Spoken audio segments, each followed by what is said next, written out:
Assalamualaikum warahmatullahi wabarakatuh. Halo semuanya, selamat datang kembali di video podcast Didakti Kata, mendidik melalui kata.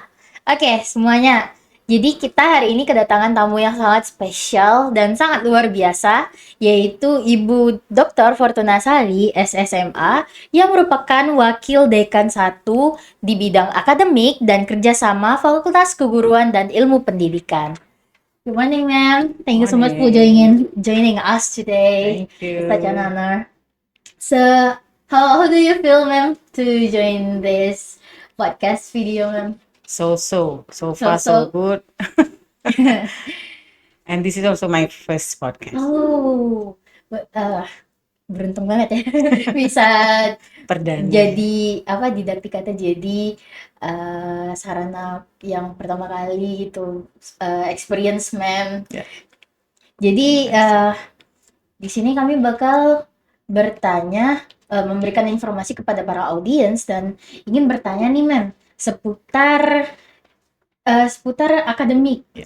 Karena seperti yang kita tahu, ma'am kan wakil dari bidang akademik dan kerjasama, ma'am. Nah, kami sudah merangkai beberapa pertanyaan dan kita mungkin bakal berbincang-bincang tentang itu, ma'am. Baik. Nah, ini untuk pertanyaan pertama. Di sini ma'am boleh tolong jelasin secara sederhana gitu, apa peran ma'am gitu sebagai wakil dekan 1 di bidang akademik dan kerjasama di FKIP, dan apa aja sih ma'am program-program yang unggul yang sedang dikembangkan nih ma'am untuk meningkatkan kualitas pembelajaran mahasiswa. Baik, terima kasih Maiza.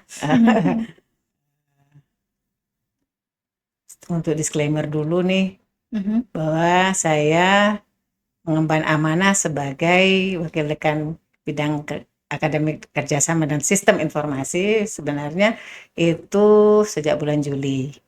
Kalau dihitung itu baru 3 bulan ya. Iya. 3 bulan.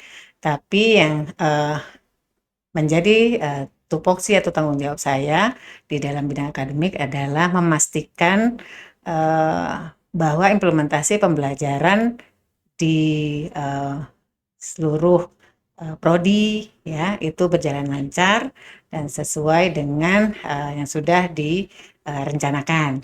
Ya, itu juga berkenaan dengan persiapan tentang kurikulum ya, metode pembelajarannya, dan juga semua fasilitas yang bisa mendukung atau mensupport pembelajaran menjadi lebih efektif. Dan program-program, kalau program kita untuk tahun ini adalah termasuk sangat bervariasi ya. Untuk program pemerintah itu ada yang disebut magang berdampak, dan untuk dari kita sendiri itu ada PLP dengan praktek mengajar di sekolah-sekolah mitra, dan juga ada yang terbaru nih ya, sebenarnya bukan terbaru, udah implementasinya udah 2 tahun atau 3 tahun, itu Sea Teachers, yaitu pertukaran mahasiswa untuk mengajar di negara-negara di ASEAN. Gitu. Kalau dari yang saya tahu itu untuk Sea Teacher-nya ada ke Thailand kan? Betul, Thailand, Philippines. Jadi kita baru mengirimkan 2 itu. Kalau itu untuk dan akan mulai ini awal November ini. Itu untuk mahasiswa tahun ketiga ya, ma'am? Ya. Semester 6 ke atas. Oke, jadi dari program-program dari program-program tadi kan ya, ma'am, saya cukup penasaran nih, gimana sih, ma'am, FKIP itu memastikan mahasiswa mendapatkan pengalaman belajar itu gak cuman yang berkualitas, ma'am, tapi bisa relevan dan dengan kebutuhan dunia kerja saat ini. Karena seperti yang kita tahu ya, ma'am, kebanyakan mahasiswa-mahasiswa ini pasti punya ekspektasi yang besar gitu terhadap Unja, terhadap FKIP, karena itu pasti bakal dibutuhkan untuk bekal masa depan nih, ma'am. Betul. Jadi untuk memastikannya kita dengan memperhatikan aspek-aspek sebelum menentukan kurikulum. Jadi dalam menentukan kurikulum kita harus mempertimbangkan kebutuhan-kebutuhan yang dari mahasiswa, dari kebutuhan dunia kerja ya dari stakeholders dan juga dari kekhasan dari prodi kita sendiri, institusi kita. Iya. Jadi dengan mempertimbangkan ketiga aspek ini, maka akan dilahirkanlah satu capaian pembelajaran lulusan ya CPL, dan yang itu akan mengakomodir semua kebutuhan-kebutuhan yang kita pertimbangkan tadi ya, dari mahasiswa juga masuk, dari stakeholders dunia kerja juga bisa, kemudian dari prodinya sendiri untuk mengusung kekhasannya. Oh, berarti itu semua dari Unja turun ke fakultas, terus turun lagi ke prodi, baru sampai ke individu ya, Ya. Mem. Itu ya itu bagus banget sih. Saya sebagai mahasiswa cukup terkesan dengarnya ya, Mem. Karena Makasih. udah kebayang sih, saya sebagai mahasiswa juga mewakili mahasiswa lain pasti kayak merasa itu benar-benar terjamin sih untuk masa depan nantinya. Iya kan, seperti kan Meza juga saya ajar ya Iya, di Mem. kelas saya, dan di awal pertemuan itu pasti ada negosiasi tuh, proses Iya. negosiasi tentang kita belajar apa nih gitu, ada Mm-mm. ekspektasi tidak. Iya. Kalau ada, itu yang baru kita sesuaikan dengan RPS yang dibuat oleh para dosennya. Itu salah satu caranya. Baik, Mem.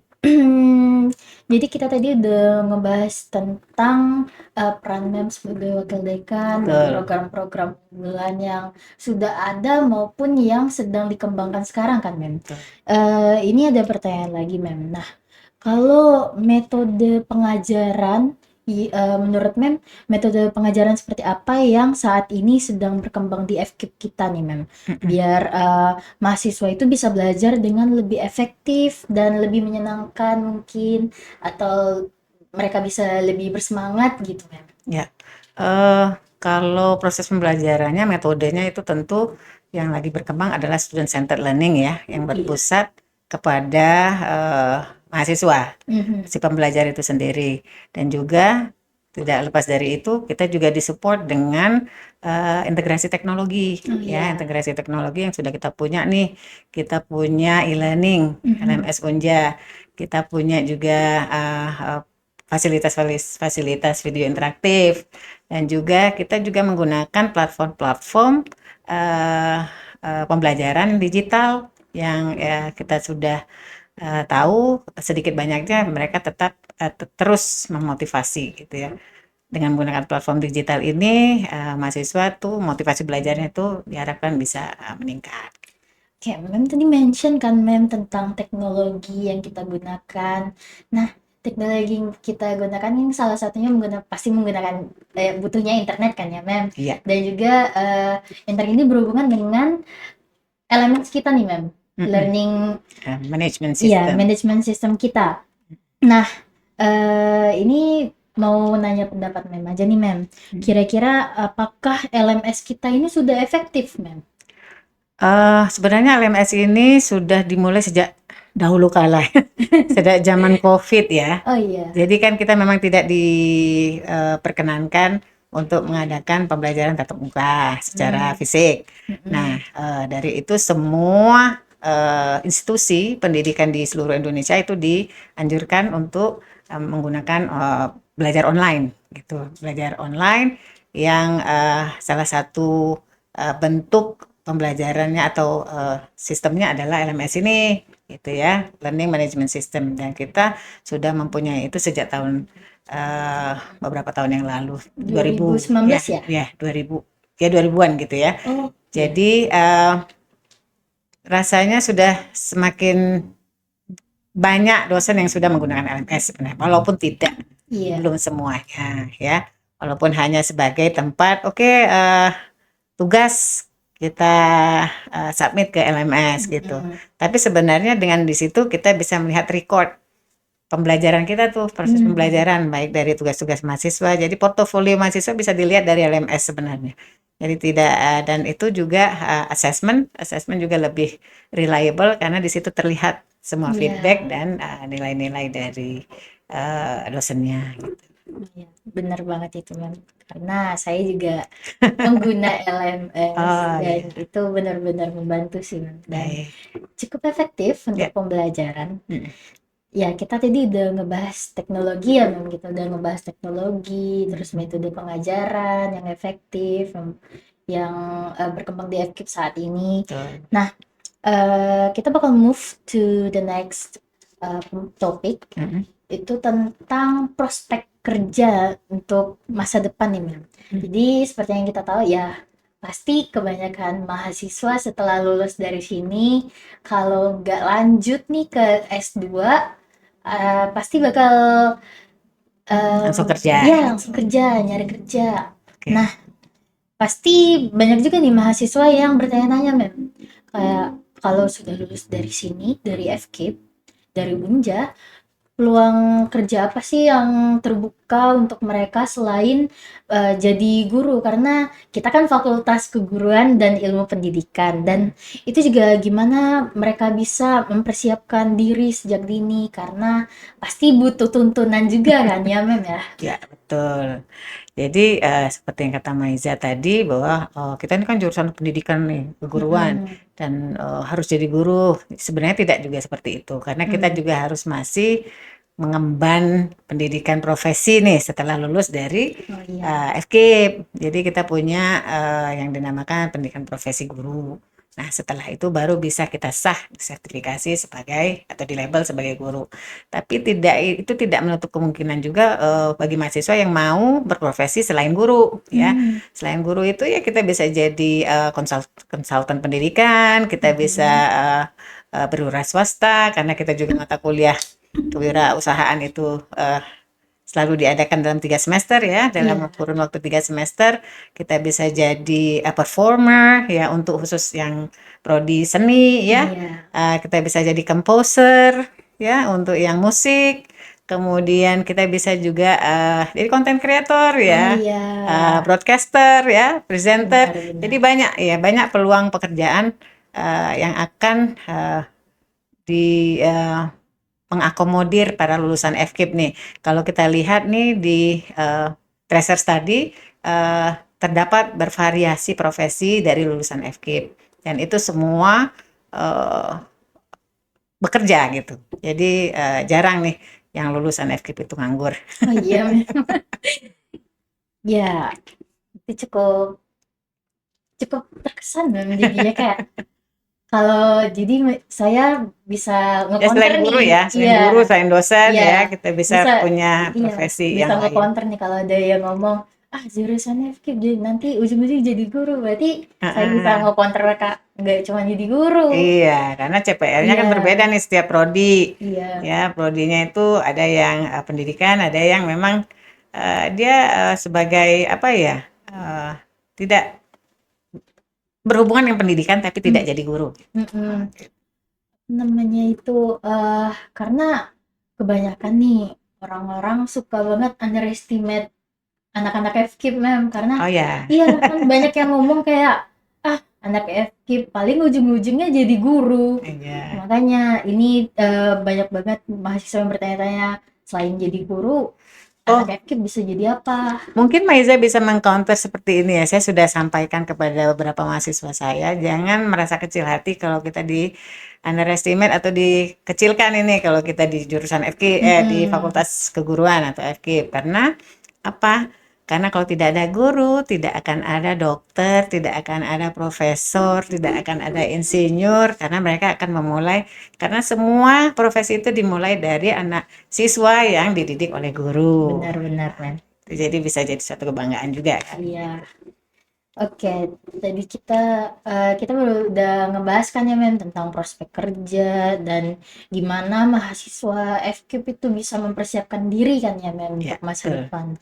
Nah, tadi saya udah mention kan, Mem, kalau misalnya ada mahasiswa yang bakalan langsung kerja atau mereka lanjutin S2-nya nih, Mem.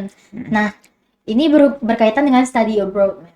Kan ada mahasiswa yang bercita-cita untuk melanjutkan studinya ke luar negeri dan berharap bisa dapat beasiswa gitu, Mem. Nah, kalau dari FKIP sendiri nih, apa aja sih, Mem, kayak peluang beasiswa atau program pertukaran yang bisa dimanfaatkan, dan gimana cara mempersiapkan diri agar bisa lolos seleksi? Karena kita tahu kan ya, Mem, kalau mempersiapkan berkas-berkas itu berat ya kalau sendiriannya, Mem. Pasti kita butuh guider untuk nge-guide kita dan kita ya butuh apa namanya, mencari-cari informasi juga, butuh seseorang lah untuk merangkul kita dalam mempersiapkan beasiswa atau study abroad. Oke, sekarang saya tanya, Meza tertarik tidak mau sekolah ke luar negeri? Saya tertarik nih. Iya, kalau sudah tertarik itu berarti kan ada motivasi. Iya. Motivasi kalau kita pingin nih ya, ingin kita pasti penasaran kan?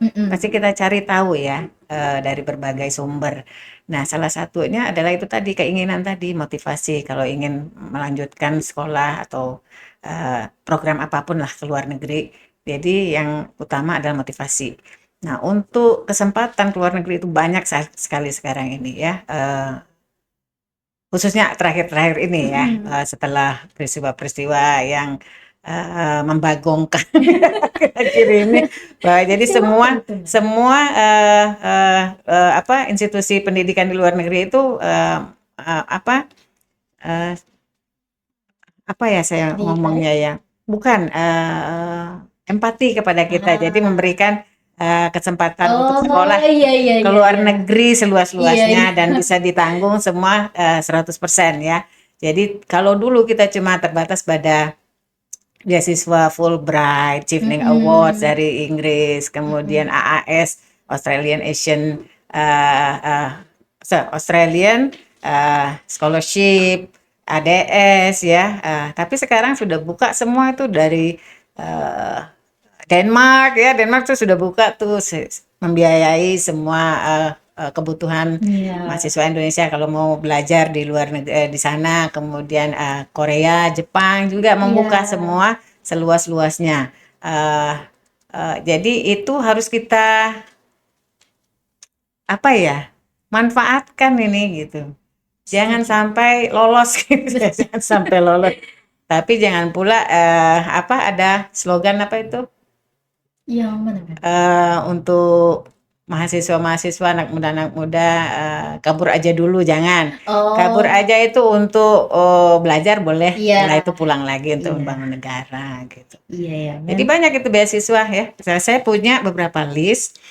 Ada 2 kategori beasiswa ini yang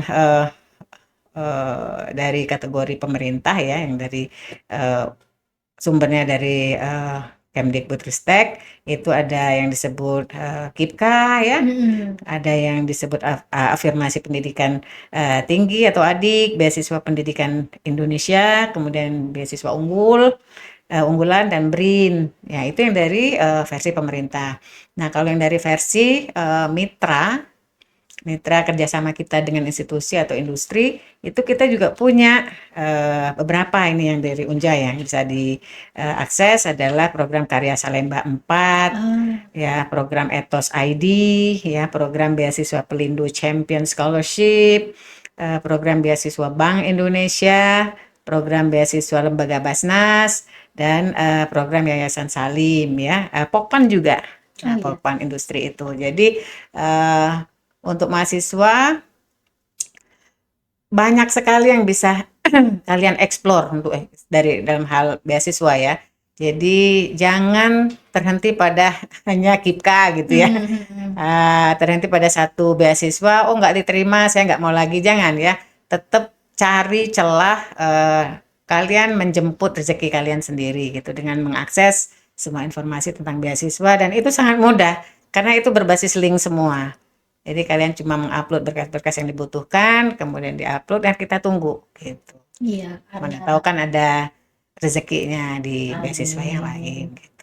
Iya, karena kita juga ini udah eranya teknologi. Betul, jadi dekat sekali. Semua itu serba digital. Only one click away katanya gitu. Yeah. One click away gitu ya. Jadi upload, klik, udah. Benar. Oke, Mem. Jadi kita tadi udah bahas tentang prospek kerja, tentang beasiswa dan peran Mem sebagai wakil dekan. Nah, ini masih menyangkut tentang mahasiswa. Ya, mungkin bisa dibilang cukup general ya, Mem, karena ini tentang penyelesaian tugas akhir nih, Mem. Ada skripsi, tesis, disertasi. Jadi Mem, kan banyak nih ya mahasiswa-mahasiswa tuh yang khawatir sama proses penyelesaian tugas akhir, termasuk saya nih Mem. Walaupun masih semester 3 cukup sedikit kepikiran ya Mem, aduh Sudah aware ya, sudah iya, concern itu bagus. karena apa ya, cukup bingung ya Mem, karena belum pernah apa, membuat atau belum cukup tahu tentang strukturnya, bagaimana Mm-mm. pengerjaannya dan lain sebagainya macamnya. Nah, mungkin Mem bisa tolong jelaskan gitu Mem secara ringkas aturan dan prosedur tugas akhir di FKIP Mem, termasuk syarat-syarat yang harus dipenuhi. Mm-mm. Mungkin itu bisa membantu mahasiswa yang kebingungan nih Mem, kayak aduh skripsi itu Apa gitu ya. skripsi itu apa, Mm-mm. gimana sih caranya, cara bikinnya, syarat-syaratnya dan segala macam. Ya, Karena ya saya juga penasaran Mem. iya. Kalau untuk tugas akhir, ya nggak masalah kalau walaupun masih semester 3 ya, Mm-mm. kita sudah concern terhadap apa yang menjadi syaratan tugas akhir itu malah bagus. Jadi kita aware dari awal gitu ya. Jadi kalau untuk tugas akhir ini ada tiga, kemarin ada edaran menurut peraturan rektor nomor 31 tahun Iya. 2024 kemarin ada pengaturan tentang tugas akhir mahasiswa. Karena kita institusi ini punya tiga tingkatan mahasiswa yaitu sarjana S1, mahasiswa master S2 dan mahasiswa doktor S3. Nah, kalau untuk yang mahasiswa sarjana, tugas akhirnya yaitu skripsi. Tapi sebelum mencapai skripsi, kita harus ada Tulis artikel. ya memenuhi persyaratan dulu. Nah, persyaratan yang Oh. terbaru adalah mahasiswa S1 harus mempublish artikel eh, di jurnal yang ber-ISSN. Jadi publish, maksudnya letter of acceptance aja udah boleh gitu. Jadi Oh. tidak hanya submit, tapi sudah menerima letter of acceptance, sudah diterima oleh jurnal itu untuk dipublish. Dan untuk SKS ada 10 SKS yang didistribusikan menjadi dua mata kuliah yaitu seminar proposal itu tiga untuk sekarang ini tiga mata kuliah yaitu seminar proposal, 2 SKS, seminar hasil itu 2 SKS dan ujian skripsi itu 6 SKS. Nah, Hmm. sedangkan untuk master atau S2 itu total jumlah SKS-nya adalah 14 ya, Hmm. 14 SKS dan persyaratannya juga sama mempublikasikan artikel di jurnal terindeks Sinta ya. Oh. Sinta 2 atau Sinta 3 ya kalau tidak salah itu. Kemudian dengan distribusi seminar proposal 2 SKS, seminar hasil itu 2 SKS, eh, seminar sorry ujian tesis ya, Iya. ujian tesis itu 8 SKS Oh, ya. gitu ya. Eh, 10 SKS kalau tidak salah. Jadi 14 Oh. SKS. Nah, sedangkan kalau yang mahasiswa doktor itu 28 SKS. Hmm. Tugas akhirnya setara dengan 28 SKS. Jadi ada tahapan-tahapan yang agak lebih lebih satu lagi daripada yang S2 tadi. Hmm. Ada seminar proposal, ada seminar hasil, ada ujian tertutup, ada publikasi yang dihargai 6 SKS dan ada ujian terbuka sebanyak 12 SKS. Jadi total semua tahap-tahapan itu 28 SKS. Nah, tetap syaratnya itu adalah publikasi. Ada yang bertanya, kenapa harus publikasi gitu ya? eh Publikasi ini untuk menumbuhkan suasana akademik ya, atmosfer akademik kita, mahasiswa dan juga meningkatkan rank universitas kita di nasional gitu Iya. ya. Mudah-mudahan nasional dan internasional ya Iya. ekspektasinya. Amin. Oke, Mem. Jadi Itu seperti tugas akhirnya. iya.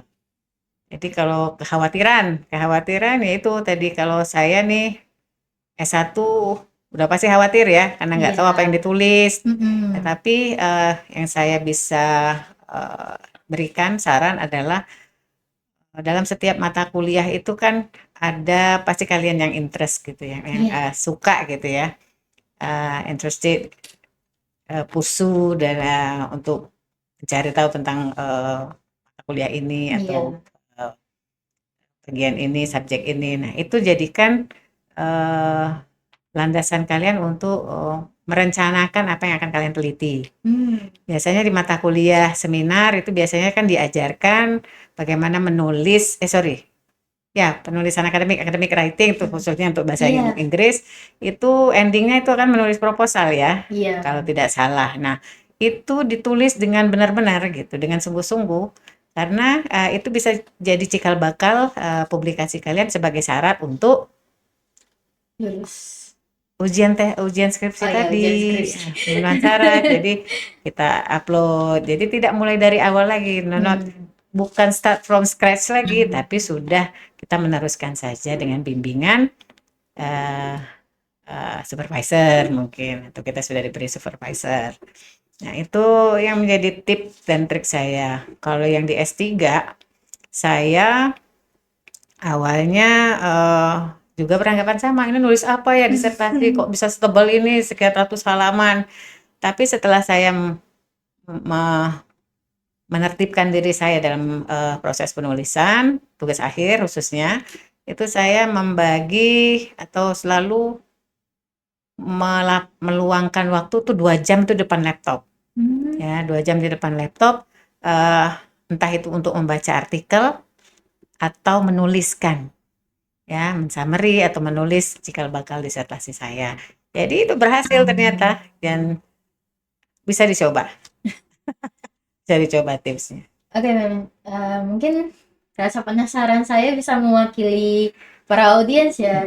Jadi yang pertama kali pengen saya tanyakan dulu terkait tugas akhir ini ya, Mem.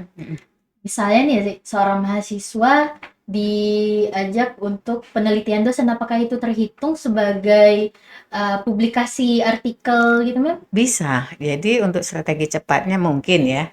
Jadi kan setiap penelitian atau pengabdian dosen itu melibatkan mahasiswa, memang dianjurkan. Iya.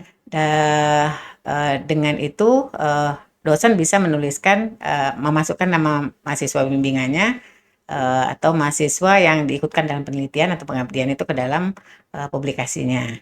Dan itu sah-sah saja ya. Jadi kalian juga sudah punya riwayat penulisan publikasi.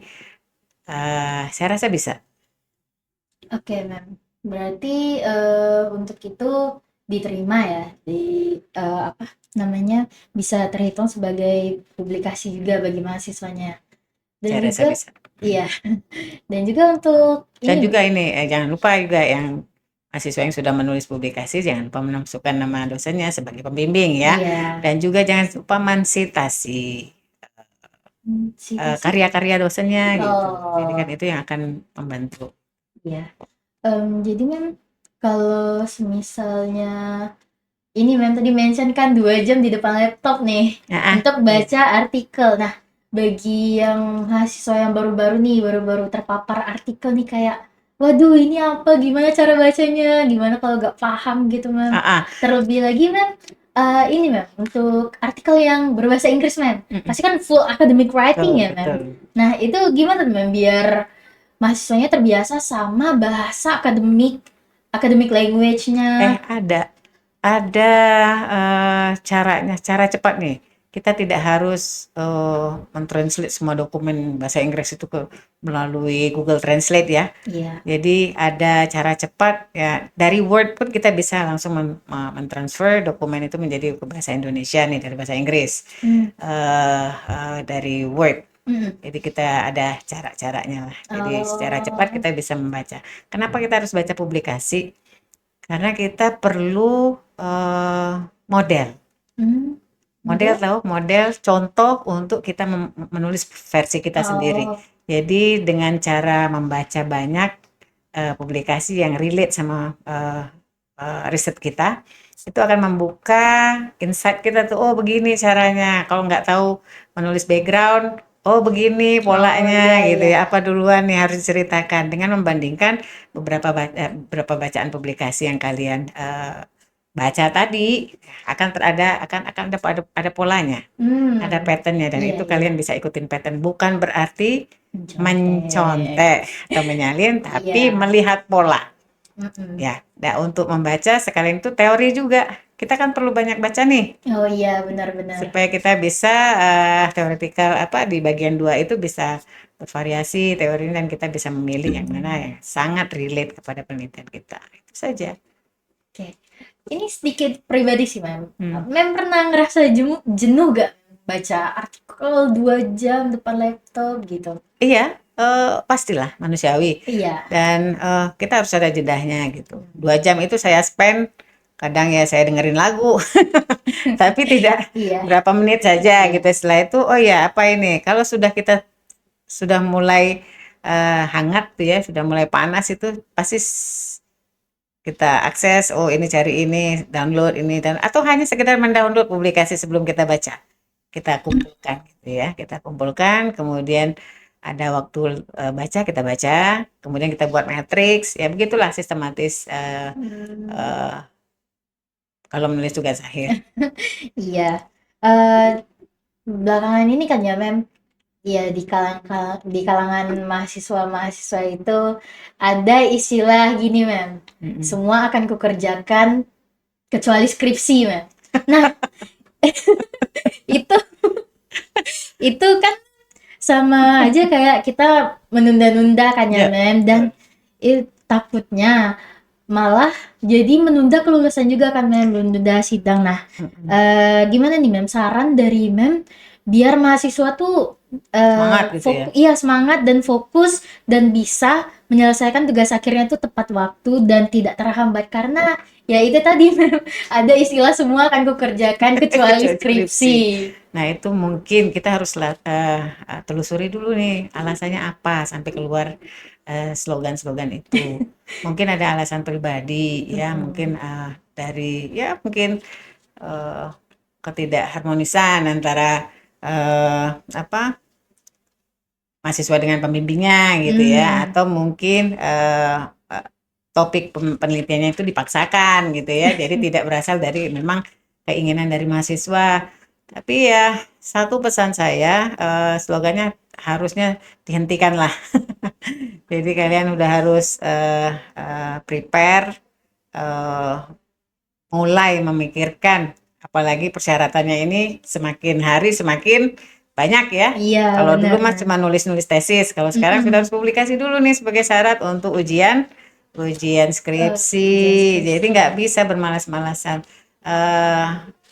Kalau sudah ada pembimbing ya konsultasikan dengan pembimbing. Kalau stuck ya dikonsultasikan juga kenapa, apa yang membuat stuck, dan semua pasti ada jalan keluarnya kalau didiskusikan ya. Itu saja tips saya, jangan mau menunda-nunda, bahaya. Jangan jadi procrastinator ya. Procrastinator ya, menunda-nunda. Iya, karena banyak sih, Mem, teman-teman saya termasuk saya procrastinator. Tapi saya udah berusaha untuk merubahnya sih, Mem. Dan kayak ya mungkin semester 1 semester 2 kemarin saya memang benar-benar procrastinate. Tapi sekarang udah enggak sih, Mem. Kayak kalau ada tugas, ya alhamdulillah selesai dalam H-2, Mem. Iya. Sebelum deadline ya. Iya, sebelum deadline.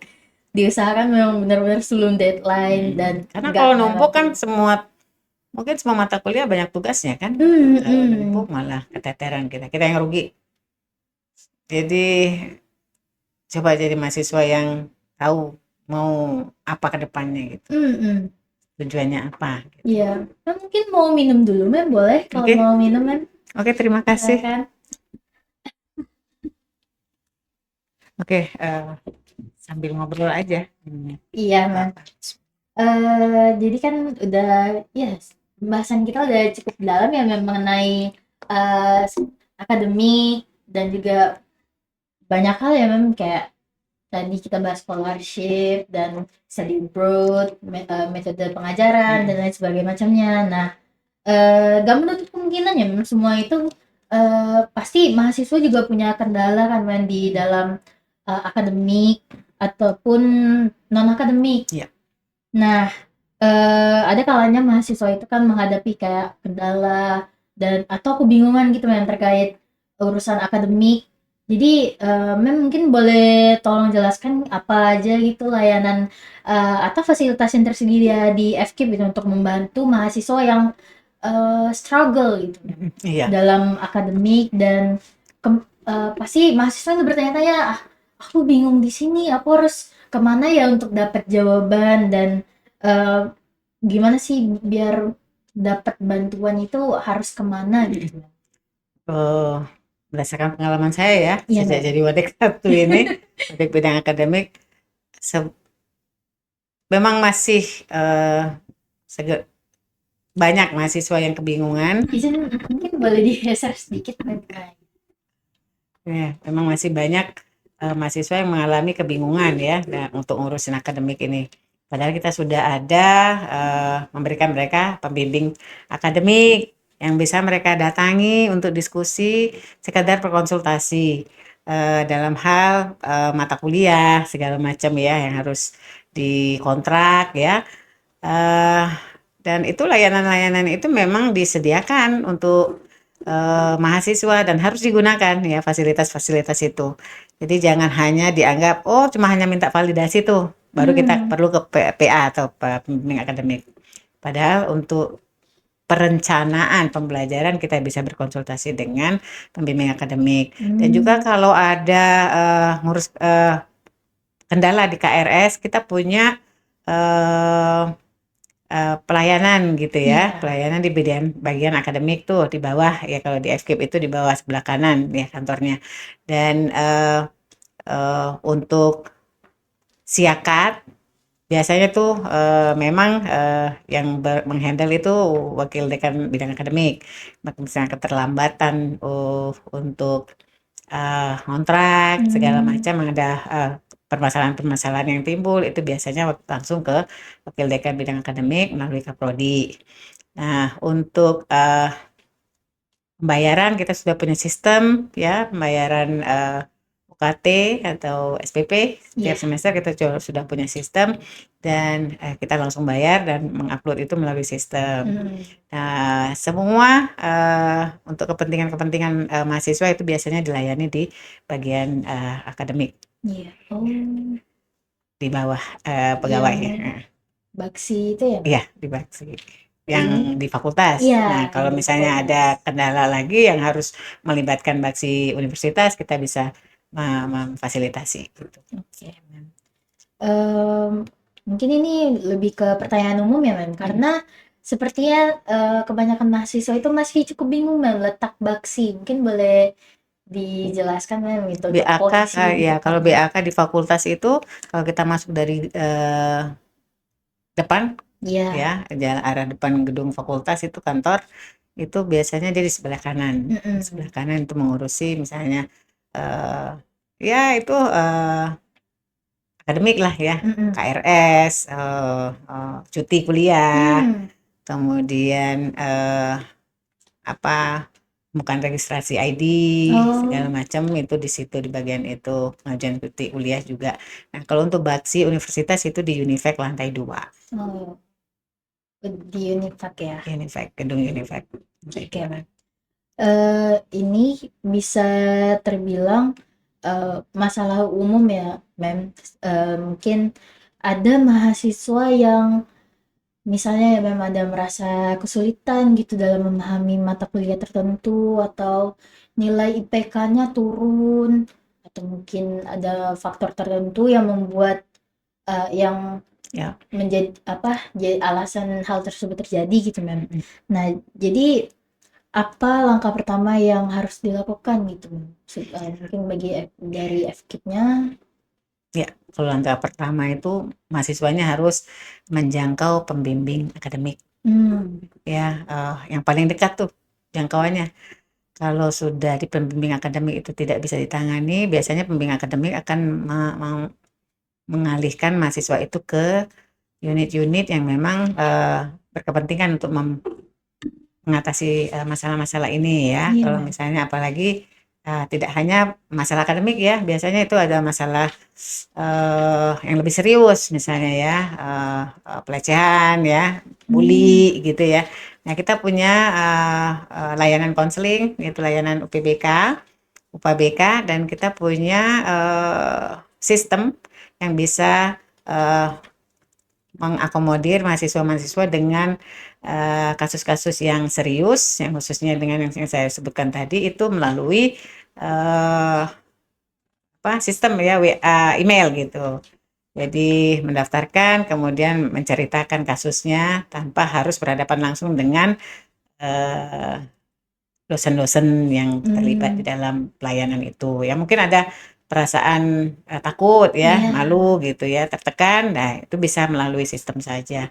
Dan itu kemarin kita dapat informasi bahwa lebih dari waktu itu ada acara pendidikan inklusi di perguruan tinggi, Iya. itu lebih dari 800 kasus sebenarnya khusus untuk mental ya. Nah, Oh. jadi yang kita tidak tahu itu di depan ya, secara lahir kalian ketawa-tawa nih mahasiswa biasa, tapi ternyata di dalam itu sudah terjadi tekanan mental yang memang tidak mereka keluarkan. Iya. Nah, untuk mengatasi itu kalian punya beberapa alternatif ya, PA atau ke UPBK atau ke layanan psikologis yang dari Fakultas Kedokteran. Kita Gimana, punya itu. gimana kalau misalnya mahasiswanya ini masih denial, Mem? Denial. Iya.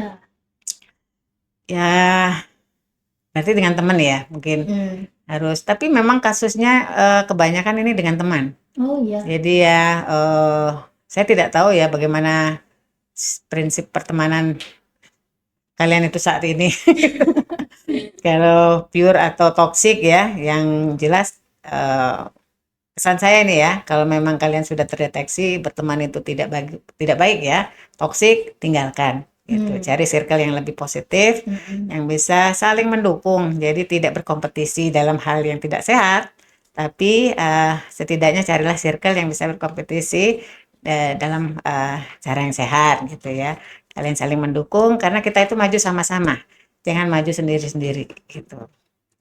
Oke, Mem. Itu informasi yang cukup penting sih, Mem. Pasti berguna banget untuk para mahasiswa. Ya. Dan tadi nih di awal Mem ada mention tentang magang generasi bertalenta atau Magenta ya, Ya. Mem. Nah, saya baru-baru ini lihat kan di sosmed atau di website terkait Menteri Tenaga Kerja Republik Indonesia atau Menaker yang meluncurkan program magang nasional 2025 yaitu Magenta yang tampaknya sangat menarik nih untuk mahasiswa Mem, karena sepertinya ini program yang sangat membantu untuk para mahasiswa ya Mem. Dan bisa kan Mem ini jelasin apa yang dimaksud dengan program Magenta itu dan kaitannya dengan FKIP kita atau dengan mahasiswa kita gitu Mem. Iya. Oke, kalau yang di awal saya jelaskan itu program magang nasional ya, yang itu khusus untuk lulusan. Kalau Magenta ini ada beberapa jenis ya, yaitu Magenta adalah magang generasi bertalenta. Dan magang ini, program ini dikhususkan kepada dibuka untuk mahasiswa mahasiswa dan lulusan. Jadi sebagai mahasiswa pada saat kalian ingin magang di tempat yang kalian inginkan untuk mengembangkan kemampuan kalian tuh sebagai mahasiswa, nah itu ada programnya yang disediakan oleh pemerintah. Nah, itu di tahun ini. Contoh ada beberapa 10 top 10 tempat kerja yang bisa kalian masuki untuk berkesempatan magang di situ. Misalnya Telkom gitu ya, BI. Jadi yang seperti itu, yang top 10 itu nasional tempat kerja yang pemerintah di Indonesia yang bisa kalian masuki dan mempunyai kesempatan untuk berkiprah bekerja di situ, dan itu dibayar. Ya, tidak hanya program dari Kemenaker yang dibayar sesuai UMR, tapi juga kalian sebagai mahasiswa juga dibayar di situ kalau di program Magenta. Menarik banget sih, Mem. Hmm. Saya sendiri tertarik sih, tapi ya pasti belum bisa kan ya. Masih itu untuk ada jurusan tertentu Untuk atau semester 5 kalau tidak salah untuk itu. semester 5 ya, Mem? Kalau tidak salah ya. Iya. Nanti kita telusuri lagi itu. Dan itu apakah ada jurusan tertentu, Mem? Enggak, semua Oh, open. semua jurusan open. boleh ikut program ini ya, Mem? Iya, kan nanti ada di sistem itu ada pilihan itu. Jadi kita cuma pilih dan itu yang harus bersiap-siap adalah prodinya sebenarnya. Karena kan untuk mengkonversi nilai itu kan harus ada paket mata kuliah. Ya, paket mata kuliah yang harus dikonversi nilainya selama kalian magang di tempat kerja gitu. Jadi yang harus siap itu tidak hanya mahasiswa tapi juga prodi. Oke. Dan juga, Mem, kira-kira apa ya keuntungan yang dapat diperoleh oleh mahasiswa FKIP kalau misalnya mereka mengikuti program Magenta ini, dan apakah program ini tuh beda ya, Mem, dengan program-program magang yang biasanya itu, Mem? Ya, tergantung mahasiswanya mau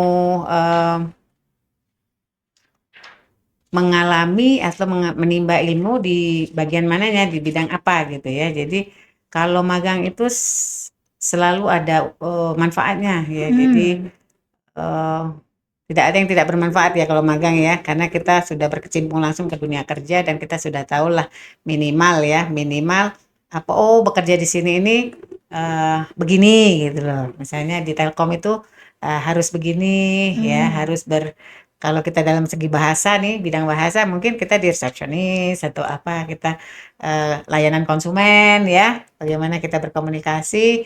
Nah, itu bisa itu masuk apa yang kita dapat di prodi kita untuk kita implementasikan di dunia kerja nyata, dan mungkin tidak sama dengan apa yang kita terima di prodi ya ilmunya, dan itu pasti sangat berkembang kalau di lapangan kerja itu, di dunia kerja. Oke, berarti memang cukup memberikan benefit yang banyak dan benefit yang bermanfaat ya, Mem, bagi mahasiswa. Pasti ya, kalau magang kalau nggak bermanfaat ngapain ya? Karena programnya aja magang berdampak. Benar-benar. Itu pasti bisa mengembangkan soft skill ya, Mem? Oh iya. Soft skill. Iya, soft skill itu salah satunya adalah bekerja sama, kolaboratif ya, team teaching, teamwork. Karena di kelas pun kita selalu ada ya esensi teamwork itu ya, group work. Kalian harus bekerja secara tim, project base, yang projectnya dikerjakan sama-sama dengan teman. Nah, itu secara tidak langsung itu mengasah soft skill kalian itu.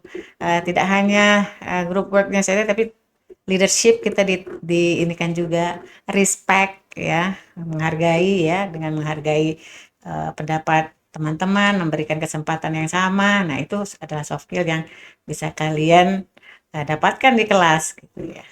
Tidak hanya skill-skill yang lain tapi soft skills juga. Itu juga ini ya, Mem, bisa membantu networking mahasiswa, menambah apa namanya? Dengan magang tadi, networking. Jadi kita misalnya nih, kita PLP saja ya, itu networking sebenarnya. Kalau pihak sekolah suka ya dengan cara kita mengatasi, menghandle siswa, mereka akan selalu keep in touch dengan kalian dan meminta kalian. Bahkan ada itu dulu mahasiswa yang di hire setelah lulus dan menjadi guru tidak tetap gitu. Jadi itu salah satu proses networking. Gitu. Kira-kira itu untuk durasi waktunya berapa lama ya, Mem? Untuk program Magenta ini? 2 bulan kayak 2 bulan sampai 4 bulan kalau tidak salah ya. Kalau PLP juga seperti itu. Program magangnya 2 bulan sampai 4 bulan. Oke, mungkin bagi teman-teman yang ingin mengakses informasi lebih lanjut bisa mengakses di website https magentaku.id di situs web umum, dan juga ada email di cs@magentaku.id. Nah, di website ini tersedia pendaftaran akun, pencari lowongan magang, informasi mengenai pertanyaan umum atau frequently asked question, dan syarat ketentuan. Dan juga ada daftar perusahaan mitra dan panduan pendaftaran yang dapat diunduh melalui website resmi. Terima kasih banyak, Mem, penjelasannya nih. Mungkin kita bisa ini udah masuk ke section terakhir nih Mem, mengenai pesan dan motivasi untuk mahasiswa nih. Jadi Mem sebagai wakil dekan 1, apakah kira-kira ada gitu yang mau disampaikan kepada para mahasiswa FKIP? Mungkin gak cuman mahasiswa FKIP ya, karena bisa aja nih podcast kita Pendengarnya ditonton kan semua. ya, atau mungkin podcast kita ditonton masyarakat umum gitu. Iya. Ya kan Mem, mungkin boleh gitu sebutkan 3 hal utama yang mungkin harus dilakukan agar sukses di dunia perkuliahan dan masa depan Mem. Eh, saya tidak hanya sebagai Wadik 1 atau bidang akademik, Wadik bidang akademik dan kerjasama, tapi saya sebagai orang tua di sini posisikan ya, karena Iya saya benar Mem. karena mahasiswa ini kan seumuran dengan anak-anak saya ya. Iya Mem. Jadi harapan itu selalu ada untuk kalian itu ya. Jadi belajar yang konsisten gitu. Walaupun tidak harus pinter, tapi kalau tetap belajar konsisten dan kita meluangkan waktu untuk belajar, akan ada masanya kita menikmati prestasi gitu ya. Walaupun tidak, misalnya ada yang mungkin oh saya tidak pinter, tapi kalau dia rajin, dia akan menikmati kerajinannya itu. Yang kedua, berkumpullah dengan orang-orang yang benar gitu. Pilih teman yang baik gitu. Jangan memilih salah pilih gitu kalau circle, karena melalui beberapa pengalaman mahasiswa yang saya atasi belakangan ini adalah circle-nya yang dia pilih itu tidak baik, sehingga itu memberikan dampak kepada kemampuan akademiknya ya, dari yang berprestasi menjadi yang sangat tidak berprestasi dengan meninggalkan perkuliahan selama 3 semester ya, karena sangat berdampak itu circle. Jadi pilih circle yang positif, yang saling mendukung. Yang ketiga, rencanakan masa depanmu ya. Jadi jangan mengandalkan orang lain. Jadi kita harus merencanakan, dan itu harus diikuti oleh usaha-usaha tentunya. Mudah-mudahan apa yang kalian rencanakan berhasil dan usaha kalian juga berbuah manis. Jadi itu saja saya rasa, Maiza. Terima kasih banyak Mem atas kata-kata. Ada mungkin satu lagi, jangan takut untuk mencoba hal yang baru. Oh iya benar.